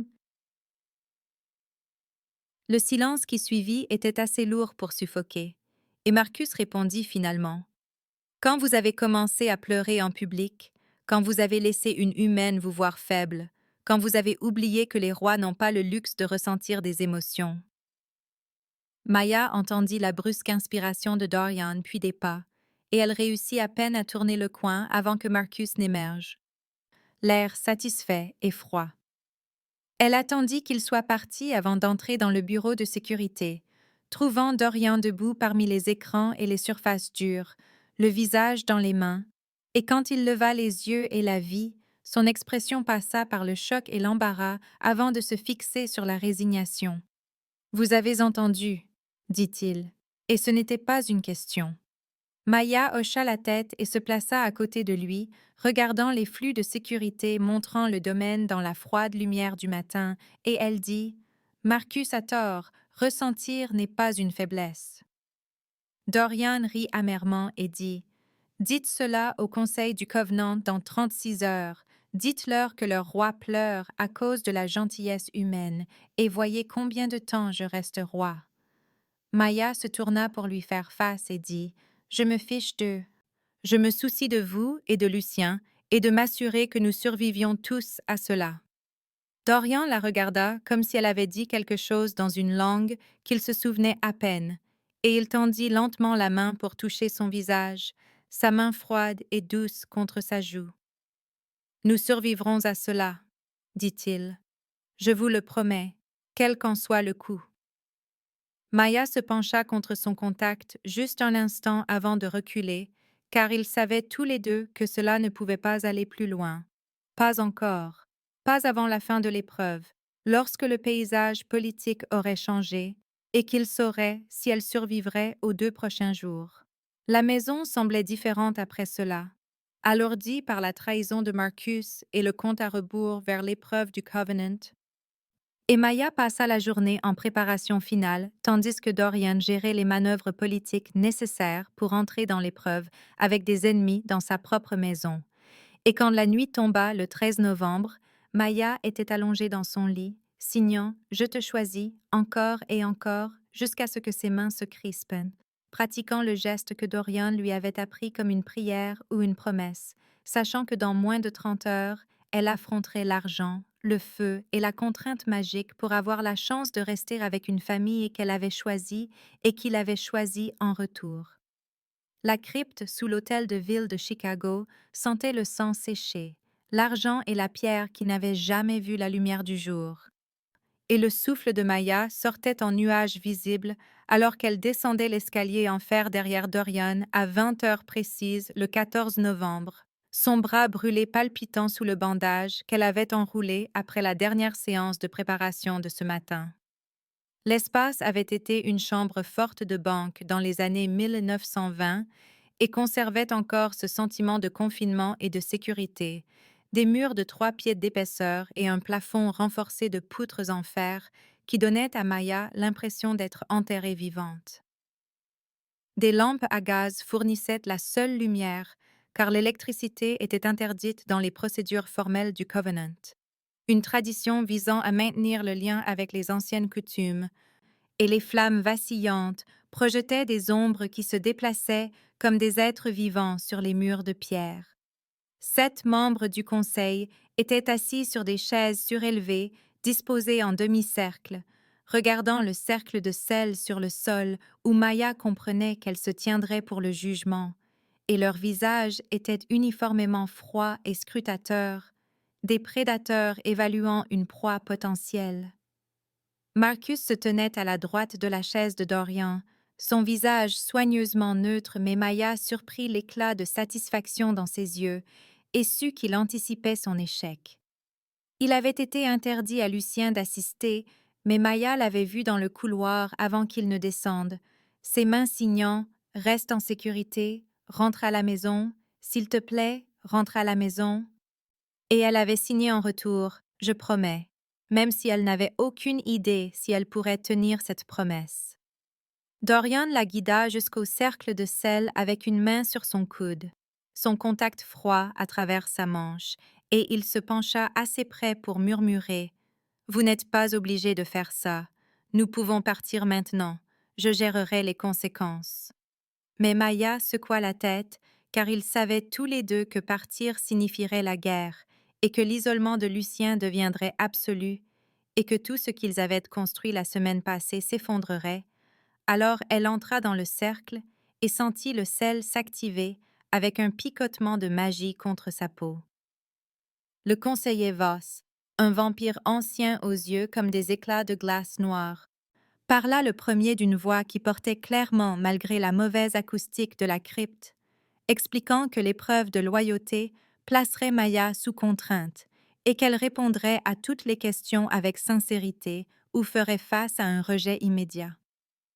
Un ancien vampire que Maya ne reconnut pas se déplaça pour se tenir au bord du cercle, et ses yeux captèrent la lumière de la lampe, commençant à tourbillonner avec cette qualité hypnotique dont elle avait lu des choses, mais qu'elle n'avait jamais expérimentées. Et soudain Maya sentit des crochets dans son esprit traîner les mots à la surface, qu'elle le veuille ou non. « Pourquoi êtes-vous venu au domaine de Thornwood ?» demanda l'ancien, et Maya s'entendit répondre: « Je suis venue pour l'argent. J'étais sur le point d'être expulsée et noyée sous les dettes étudiantes, et 200 000 dollars résoudrait tous mes problèmes. » Les membres du conseil bougèrent légèrement, échangeant des regards, et Voss demanda: « Pourquoi êtes-vous resté après avoir appris le danger? » Maya sentit la contrainte se resserrer, et les mots sortirent bruts et honnêtes. « Je suis restée parce que Lucien mérite quelqu'un qui choisit d'être là, et parce que Dorian m'a offert la liberté alors qu'il aurait pu exiger la loyauté, et parce que je ne me suis jamais sentie aussi importante pour quelqu'un que je le suis pour eux. » Les yeux de l'ancien tourbillonnèrent plus profondément, et il demanda: « Aimez-vous le roi? »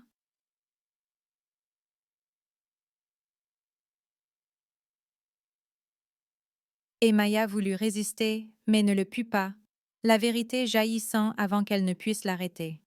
« J'aime ce qu'il essaie de devenir, dit-elle.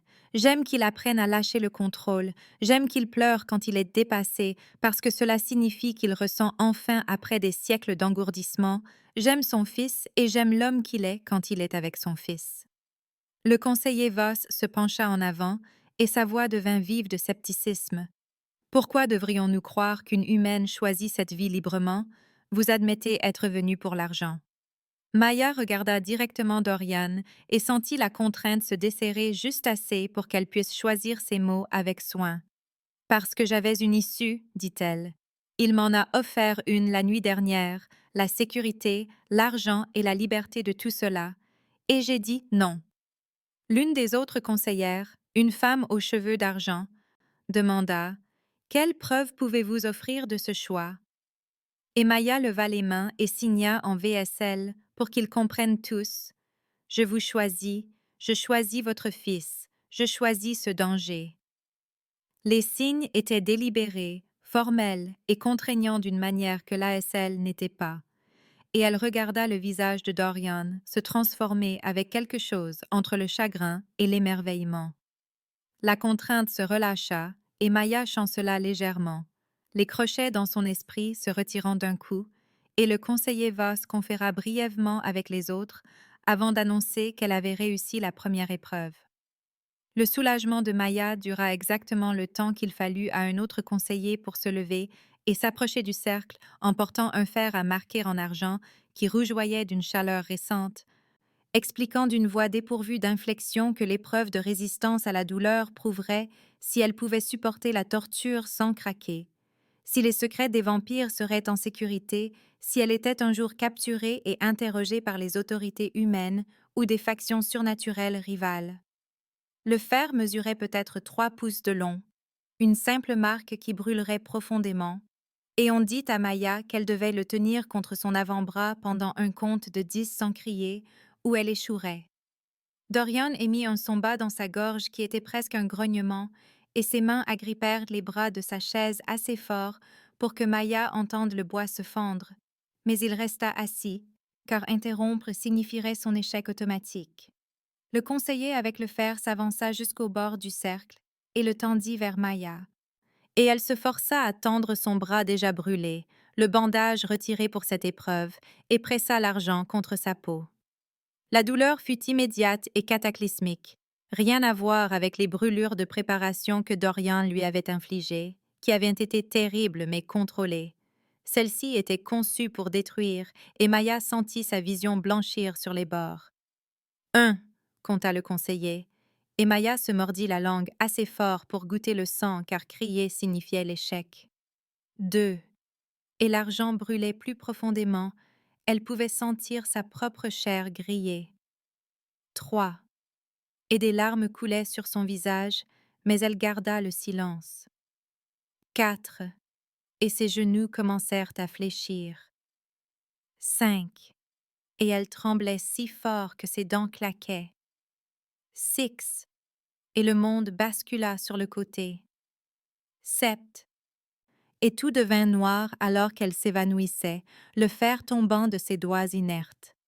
Maya revint à elle sur le sol froid de pierre à l'extérieur du cercle, les mains de quelqu'un sur ses épaules, et elle réalisa avec une clarté horrible qu'elle avait échoué, elle n'était arrivée qu'à 7.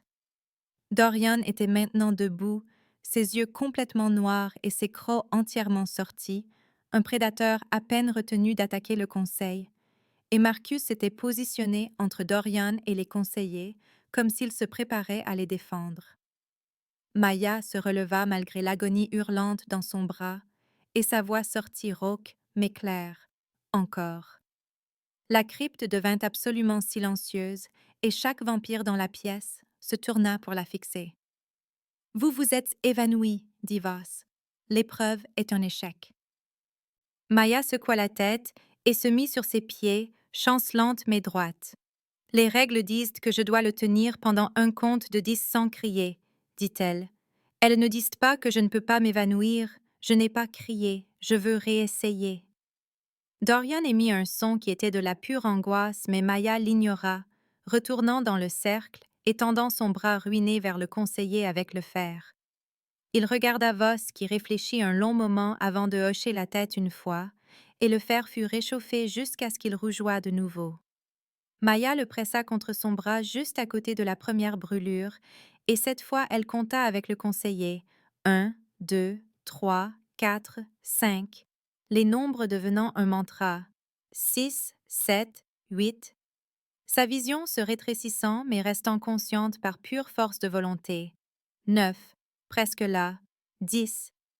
Et elle laissa tomber le fer, et tomba à genoux, haletante, mais elle n'avait pas crié. Elle réussit, dit Voss, l'air presque impressionné, et Maya s'autorisa à s'effondrer pendant que quelqu'un enveloppait son bras dans des bandages propres et lui donnait de l'eau. La troisième épreuve commença après une période de repos de 10 minutes, qui sembla durer 10 secondes, et Maya se tenait dans le cercle sur des jambes tremblantes, tandis que le conseiller Voss récitait les exigences. Elle devait démontrer sa connaissance du traité de 1842 et expliquer comment elle protégerait le secret des vampires, puis prêter le serment contraignant qui la tuerait si elle le rompait un jour. Maya avait mémorisé les principes fondamentaux du traité pendant ses séances de préparation et elle les récita maintenant. Sa voix gagnant en force à mesure qu'elle parlait, le traité établit l'autorité des vampires sur les affaires surnaturelles en Amérique du Nord. Il interdit la révélation de l'existence des vampires aux populations humaines. Il exige que tous les vampires s'enregistrent auprès des conseils de covenants régionaux. Il ordonne que les consorts et serviteurs humains soient testés pour leur loyauté et liés par un serment magique. Elle expliqua sa compréhension des protocoles de secret, comment elle détournerait les questions, maintiendrait des histoires de couverture et ne dirait jamais, jamais la vérité à quiconque n'étant pas déjà lié par la loi du Covenant. Sa voix était stable malgré sa douleur et sa terreur, et elle termina en disant « Je comprends que ce secret est plus grand que moi, que le révéler mettrait en danger non seulement les vampires, mais aussi chaque humain qui en aime un. Je comprends le poids de ce que je promets. » Voss hocha la tête et sortit un parchemin enroulé, commençant à lire les mots formels du serment. Mais avant que Maya ne puisse les répéter, Marcus se leva de sa position à côté de la chaise de Dorian. « J'invoque le droit de contestation, » dit Marcus, sa voix résonnant clairement dans l'acoustique de la crypte, et Maya sentit son estomac se nouer, car cela ne faisait pas partie du plan. Marcus s'avança devant le conseil et présenta son cas en des termes cliniques et dévastateurs. « Cette humaine a rendu notre roi émotionnellement instable, dit-il. Elle l'a fait pleurer en public. Prendre des décisions irréfléchies et donner la priorité à ses sentiments personnels sur la stabilité du Covenant, elle est une menace non par malveillance, mais par l'attachement même qu'elle a créé. J'exige qu'elle soit rejetée pour le bien de notre peuple. » Dorian était maintenant debout, sa voix létale. « Vous outrepassez vos droits, Marcus. » Mais Voss leva une main et dit « Le droit de contestation est la loi du Covenant. Une fois invoquée, le Conseil doit voter. Vous ne pouvez pas passer outre, roi. » Maya regarda les membres du Conseil conféré, les vit jeter un coup d'œil à son bras brûlé, au visage furieux de Dorian et à l'expression satisfaite de Marcus. Et quand Voss appela au vote, elle savait déjà. 4 conseillers levèrent la main en faveur du rejet, 3 contre, et Voss annonça que par décision majoritaire, Maya avait échoué à l'épreuve et devait se soumettre à l'effacement de la mémoire ou à l'exécution dans les 24 heures. Les mots atterrirent comme des coups, et Maya sentit ses genoux fléchir, sentit le contrôle prudent qu'elle avait maintenu à travers la torture se fissurer enfin, et elle regarda Dorian et vit que son visage était devenu absolument froid, toute émotion verrouillée dans quelque chose de plus dur et de plus dangereux que tout ce qu'elle avait vu de lui. « J'invoque l'annulation souveraine, » dit Dorian, sa voix tranchant à travers la crypte comme une lame. « Elle est sous ma protection personnelle. » La conseillère Chen, une femme sévère qui avait voté pour le rejet, se pencha en avant et dit « L'annulation exige que vous la revendiquiez formellement comme consort et que vous acceptiez l'entière responsabilité de ses actions. Si elle brise le secret, vous abdiquez le trône et acceptez l'exil. Comprenez-vous les termes? » Dorian n'hésita pas. « J'accepte. » Et Maya sentit le poids de ce qu'il sacrifiait s'abattre sur elle, car il la choisissait au détriment de 8 siècles de règne, choisissant l'amour plutôt que le pouvoir devant le conseil même qui le mettrait en pièces pour cette faiblesse. Marcus émit un son de pure incrédulité et dit « Mon roi, vous jetteriez 8 siècles de règne pour une humaine que vous connaissez depuis une semaine? » Dorian se tourna pour faire face à son ancien conseiller et sa voix, quand il parla, était douce et finale. « Non, je les jetterai pour le bonheur de mon fils et le mien, quelque chose que vous n'avez jamais compris, Marcus. » La température de la crypte sembla chuter davantage, et Voss dit « Très bien, l'annulation est acceptée, mais le lien de consort doit être scellé devant ce conseil comme témoin. » Maya sortit du cercle de sel sur des jambes tremblantes, et Dorian s'avança pour la rejoindre à mi-chemin. Et elle comprit ce que « sceller » signifiait avant que quiconque ne l'explique, comprit qu'il l'embrasserait ici, dans cette crypte glaciale, devant 7 vampires qui la voulaient morte et un qui les avait trahis tous les 2. Les mains de Dorian lui prirent le visage avec une douceur dévastatrice, et il se pencha assez près pour qu'elle puisse voir la seule larme qui coulait sur sa joue, argentée à la lumière du gaz.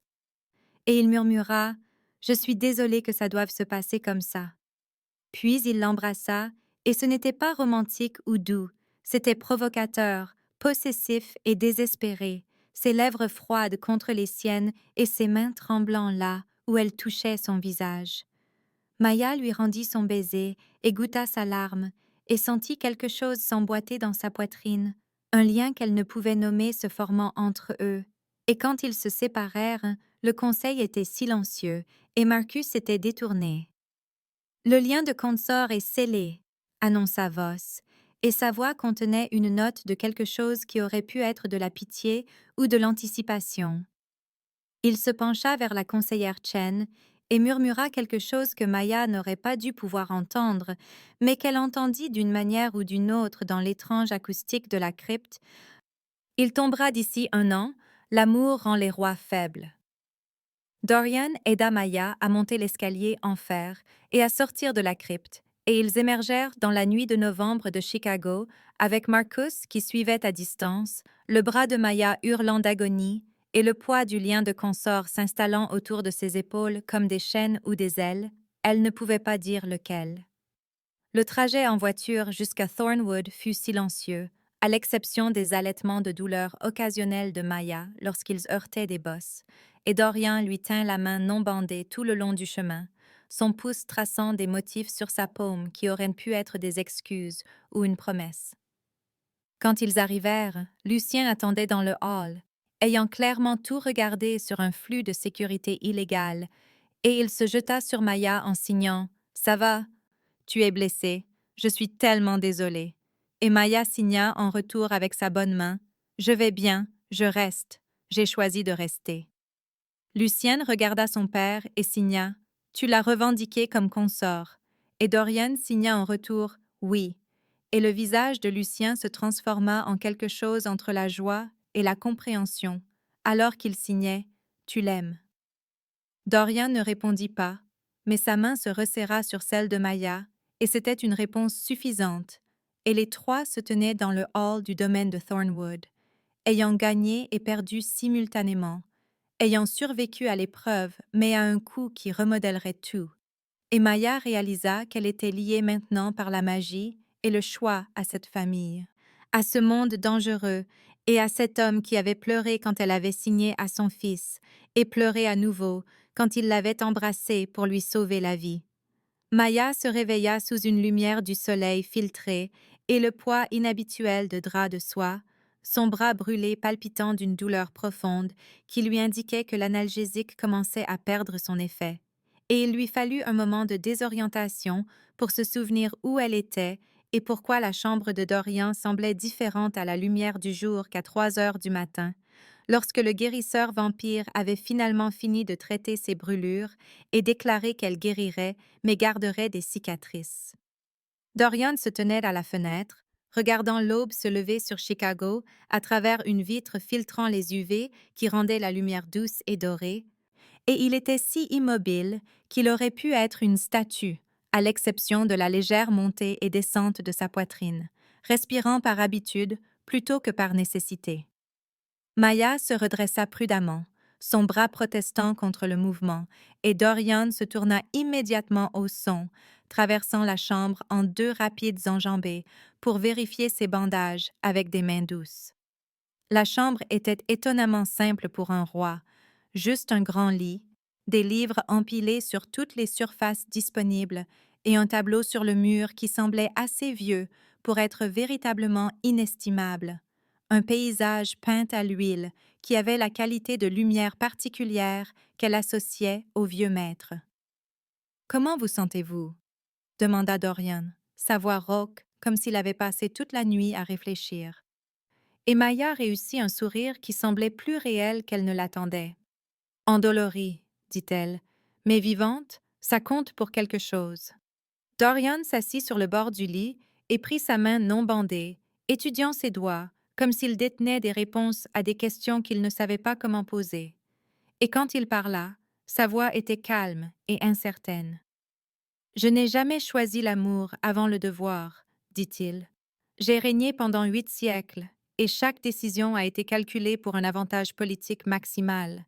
Et maintenant je suis terrifiée d'avoir fait le mauvais choix, non pas pour moi mais pour vous et Lucien. » Maya regarda les émotions jouer sur son visage, la vulnérabilité, la peur et quelque chose qui ressemblait presque à de l'émerveillement. Et elle comprit qu'il demandait l'assurance qu'elle avait choisie librement, qu'il ne l'avait pas d'une manière ou d'une autre contrainte par les circonstances, l'influence surnaturelle ou le poids écrasant de son besoin. Elle réfléchit à la façon d'expliquer et se retrouva à parler de son père à la place, de la façon dont il avait eu un accident vasculaire cérébral quand elle avait 12 ans et avait perdu sa capacité à parler, à quel point il avait été frustré en essayant de communiquer par des gestes et des sons brisés, jusqu'à ce que Maya apprenne l'ASL et lui enseigne l'épellation dactylologique. Il est mort 2 ans plus tard, dit-elle. Mais pendant ces 2 années, nous pouvions réellement parler, vraiment parler, pas seulement de choses pratiques, mais de sentiments, de rêves et de blagues stupides. Et il m'a appris que la communication ne concerne pas les mots, mais le fait d'être présent et d'essayer même quand c'est difficile. La main de Dorian se resserra sur la sienne et elle continua. Vous avez essayé avec Lucien pendant 200 ans, vous ne saviez simplement pas comment. Vous avez continué à être présent même quand vous ne saviez pas quoi dire ou signer. C'est ça l'amour, Dorian. C'est à ça que ressemble l'amour. Son sang-froid se brisa complètement, et il émit un son qui était mi-sanglot, mi-rire, puis il pleura pour de bon, de véritables sanglots convulsifs qui semblaient venir d'un endroit profond et longtemps nié, pas la seule larme de leur première rencontre ou de la crypte, mais un chagrin sincère pour 2 siècles d'échecs, de solitude et d'efforts. Maya le serra contre elle, malgré son bras blessé, et le tint pendant qu'il se brisait, son visage pressé contre son épaule, et tout son corps tremblant, et elle comprit que c'était probablement la première fois que quelqu'un le tenait pendant qu'il pleurait depuis des siècles, la première fois qu'il s'autorisait à être aussi vulnérable avec une autre personne.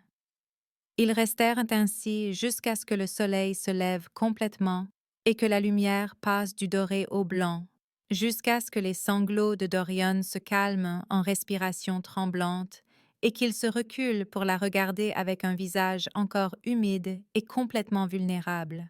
« Je ne sais pas comment être le partenaire d'une consort, dit-il. Je n'ai jamais été qu'un roi. » Maya essuya les larmes de ses joues et dit « Alors ne soyez pas mon roi, soyez mon partenaire. Laissez-moi me disputer avec vous et avoir tort parfois et vous choisir chaque jour, pas seulement une fois dans une crypte. » Dorian l'embrassa alors, doucement et avec hésitation, comme s'il avait peur qu'elle disparaisse, et Maya lui rendit son baiser, goûtant le sel et quelque chose de plus doux, sentant le lien de consort vibrer entre eux comme une chose vivante. Ils finirent par descendre dans la salle du petit déjeuner, où Lucien attendait déjà, l'anxiété clairement visible sur son visage jusqu'à ce qu'il les voie entrer ensemble et que son expression se transforme en soulagement. Marcus avait été retiré du domaine pendant la nuit, exilé plutôt qu'exécuté, ce que Lucien signa comme étant le premier acte de miséricorde que Père ait montré depuis des décennies, et Maya comprit que Dorian changeait déjà d'une manière qui se répercuterait à travers le Covenant. La salle du petit déjeuner était toute en fenêtres et en lumière matinale, informelle et chaleureuse d'une manière que la salle à manger formelle ne l'était jamais, et Maya se retrouva assise entre Dorian et Lucien avec du café et des toasts qu'elle n'était pas sûre de pouvoir manger, alors que son estomac était encore noué par une peur résiduelle. Les mains de Lucien bougèrent pour poser une question à Maya. « Est-ce que tu restes parce que tu y es obligée maintenant ou parce que tu le veux? » Et Maya vit la véritable inquiétude derrière le signe des involtes, sa peur que le lien de consort ne soit qu'une autre prison.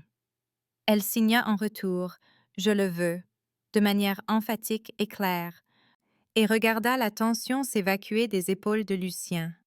Il sourit et signa « Bien, parce que Père a besoin de plus de gens qui se disputent avec lui. » Et Dorian émit un son d'offense feinte avant de signer en retour « Je suis assis juste ici, je peux voir ce que vous dites. » La taquinerie facile ressemblait à un miracle après l'horreur de la crypte, et Maya s'autorisa à se détendre légèrement, à croire que peut-être il s'en sortirait vraiment.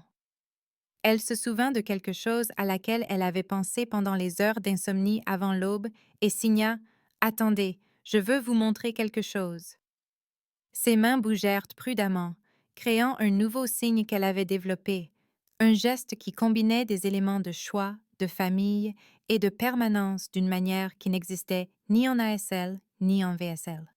« Ceci est la famille choisie, dit-elle à voix haute en signant.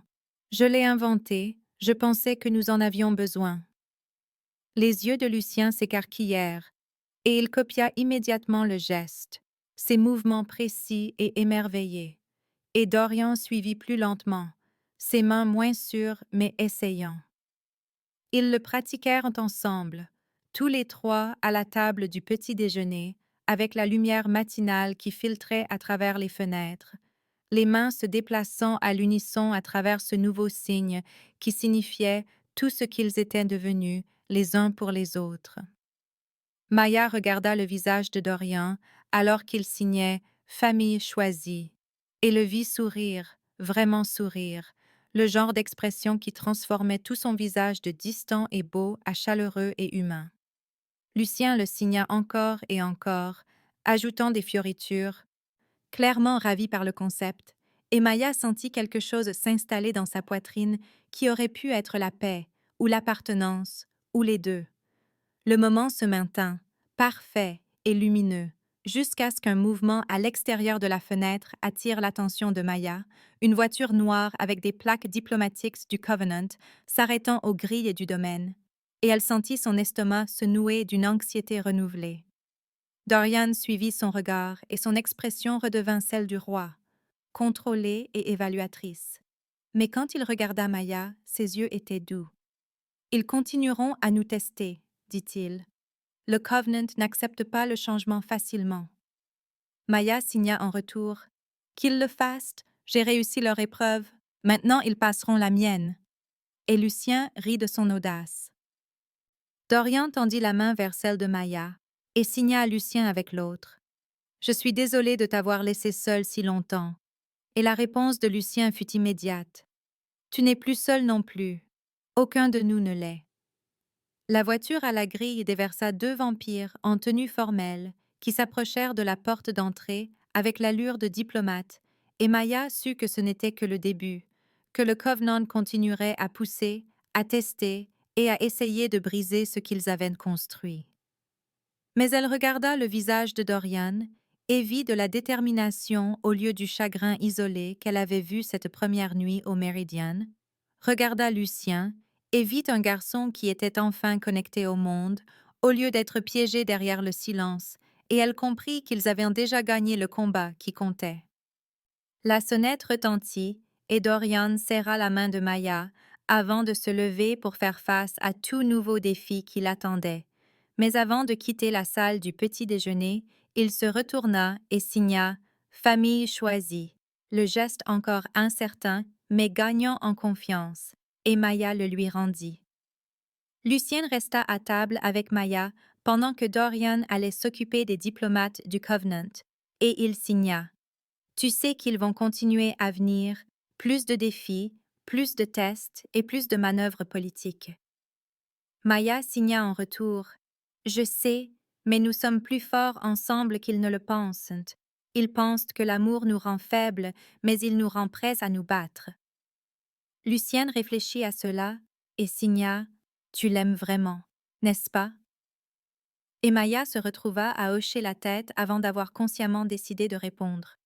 « Oui, » signa-t-elle, « je l'aime et je t'aime, et j'aime cette étrange famille impossible que nous construisons. » Le sourire de Lucien était assez brillant pour rivaliser avec le soleil du matin, et il signa « Je suis content que tu sois resté. Je suis content que tu nous aies choisis. » À travers la fenêtre, Maya pouvait voir Dorian sur les marches de l'entrée, en train de parler aux diplomates du Covenant, sa posture formelle et contrôlée, chaque centimètre le roi, mais elle savait à quoi il ressemblait quand ce contrôle se fissurait, connaissait le son de ses sanglots et le goût de ses larmes et la façon dont ses mains tremblaient quand il signait « Famille choisie ». La cicatrice sur son bras palpitait sous ses bandages, une marque permanente du choix qu'elle avait fait dans cette crypte. Et elle traça le bord du bandage en regardant Dorian négocier la nouvelle crise politique qui venait d'arriver à leur porte.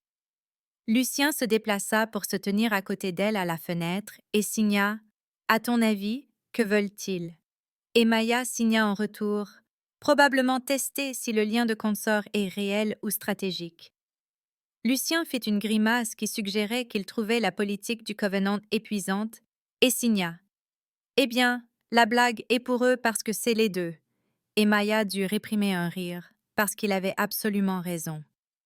Les diplomates finirent par partir, et Dorian retourna dans la salle du petit déjeuner, l'air fatigué mais pas vaincu, et il rapporta que le Covenant voulait une documentation formelle du lien de consort et l'assurance que Maya comprenait les responsabilités de son nouveau rôle.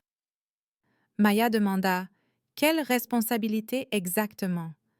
Et la bouche de Dorian se tordit dans quelque chose de presque amusé, alors qu'il énumérait. Le représenter à certaines fonctions politiques, maintenir un secret absolu sur les affaires du Covenant, se soumettre à une vérification périodique de sa loyauté, et accepter que sa vie était maintenant définitivement enchevêtrée avec la politique des vampires. Donc, en gros, ce que j'ai déjà accepté, dit Maya, juste avec plus de paperasse et de surveillance. Dorian hocha la tête et dit « Bienvenue dans la vie de consort, c'est exactement aussi fastidieux que ça en a l'air. » Et Maya se mit à rire malgré la douleur dans son bras et le poids de tout ce qui avait changé.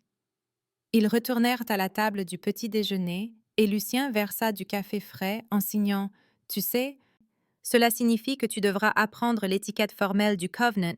Il y a des règles pour tout, de la façon dont tu salues les anciens à ce que tu portes aux fonctions politiques. » Maya gémit et signa. « J'ai à peine réussi l'étiquette normale, l'étiquette des vampires semble impossible. » Mais Dorian signa en retour. « Je t'apprendrai, nous nous entraînerons ensemble. » L'intimité décontractée de cette promesse serra la poitrine de Maya. La compréhension qu'ils navigueraient dans ce nouveau monde en tant que partenaires, apprenant ensemble, et elle signa de nouveau « famille choisie », juste pour regarder les visages de Dorian et Lucien s'illuminer.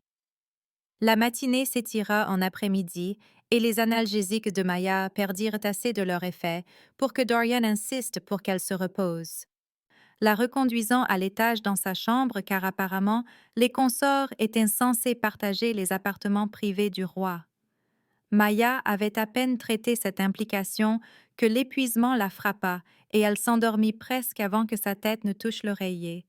Et quand elle se réveilla des heures plus tard, le soleil se couchait et Dorian était de retour à la fenêtre, regardant le crépuscule peindre le ciel de pourpre et d'or. Elle le regarda depuis le lit. Cet homme qui avait été roi pendant 8 siècles et apprenait à être quelque chose de plus doux, de plus humain. Et elle comprit que la véritable histoire n'était pas l'épreuve dramatique ou les manœuvres politiques, mais ceci, ces moments calmes de se choisir l'un l'autre encore et encore. Dorian se tourna et la surprit en train de le regarder. Et son sourire était petit mais sincère alors qu'il traversait la pièce pour s'asseoir à côté d'elle. « Comment va votre bras ?» demanda-t-il, et Maya le fléchit prudemment sous les bandages. « Ça fait mal, dit-elle, mais le guérisseur a dit que ça cicatrisait proprement, j'aurais juste une cicatrice impressionnante. » Dorian traça le bord du bandage avec des doigts doux et dit « Je suis désolée que vous portiez cette marque à cause de moi. » Et Maya attrapa sa main et dit « Non, c'est la preuve que j'ai choisi ça, que je vous ai choisi, que j'ai tout choisi. » Ses yeux brillèrent de larmes non versées, et il se pencha pour embrasser son front, ses joues, sa bouche, de légers effleurements de lèvres froides qui la firent frissonner. Ils restèrent ainsi jusqu'à ce que l'obscurité totale tombe et que les lumières de sécurité du domaine s'activent, jusqu'à ce que Lucien frappe timidement à la porte pour demander s'il descendait pour dîner, et Maya réalisa soudain que c'était sa vie maintenant. Cette belle famille compliquée et dangereuse dans ce domaine forteresse avec sa politique du Covenant et son étiquette de vampire, et un garçon qui avait besoin d'elle, et un homme qui l'aimait. Le dîner fut calme et facile, juste les trois à la table informelle, pratiquant le signe de la « famille choisie », jusqu'à ce qu'il semble naturel, jusqu'à ce que leurs mains bougent à l'unisson sans pensée consciente, et Maya comprit qu'ils construisaient quelque chose de nouveau ici, quelque chose qui ne correspondait pas aux attentes du Covenant ou à la hiérarchie traditionnelle des vampires, mais qui leur appartenait quand même.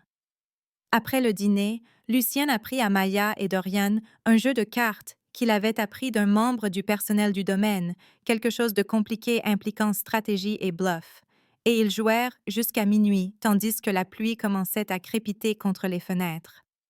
Maya surprit Dorian en train de tricher 2 fois et le dénonça les 2 fois, et son expression d'innocence feinte fit rire Lucien si fort qu'il dut signer « Arrête, je ne peux plus respirer, tu es censé être digne ». Dorian signa en retour « La dignité est surfaite, j'apprends à m'amuser à la place ». Et Maya sentit son cœur se dilater dans sa poitrine, parce que c'était pour cela qu'elle s'était battue dans cette crypte. Cette légèreté, ce rire et ce sentiment d'appartenance. Finalement, l'épuisement les rattrapa tous, et Lucien se dirigea vers sa propre chambre, tandis que Dorian et Maya retournaient à l'étage, et Maya enfila un pyjama emprunté pendant que Dorian disparaissait dans son bureau pour s'occuper d'une correspondance urgente du Covenant. Elle était presque endormie quand il revint et se glissa dans le lit à côté d'elle, peau froide contre peau chaude, et Maya se tourna dans son étreinte sans réfléchir. « Merci, murmura-t-il dans ses cheveux, de nous avoir choisis, d'avoir vu au-delà de ce que je suis pour voir qui j'essaie de devenir. » Maya se pressa plus près et dit « Merci de me laisser faire, de me confier votre fils, vos larmes et votre cœur. » Ils s'endormirent un temps lassés alors que l'aube approchait. Et la dernière pensée consciente de Maya fut pour le signe de la famille choisie. 3 paires de mains se déplaçant en parfait unisson, construisant quelque chose de nouveau à partir de morceaux brisés et d'une grâce inattendue. Le lendemain matin apporta plus de correspondance du Covenant, le début de la formation formelle de Maya à l'étiquette, et un appel téléphonique de sa mère, que Maya dut naviguer prudemment sans rien révéler sur les vampires, les liens de consort ou les épreuves qui laissent des cicatrices. Mais à travers tout cela, elle, Dorian et Lucien pratiquèrent leur nouveau signe, famille choisie. Et Maya comprit que quels que soient les défis que le Covenant leur lancerait, ils les affronteraient ensemble, plus forts pour s'être choisis non pas une fois, mais continuellement. Chaque jour, une nouvelle décision de rester, de se battre, d'aimer et de construire cette famille impossible et magnifique qui ne devrait pas exister, mais qui existait quand même.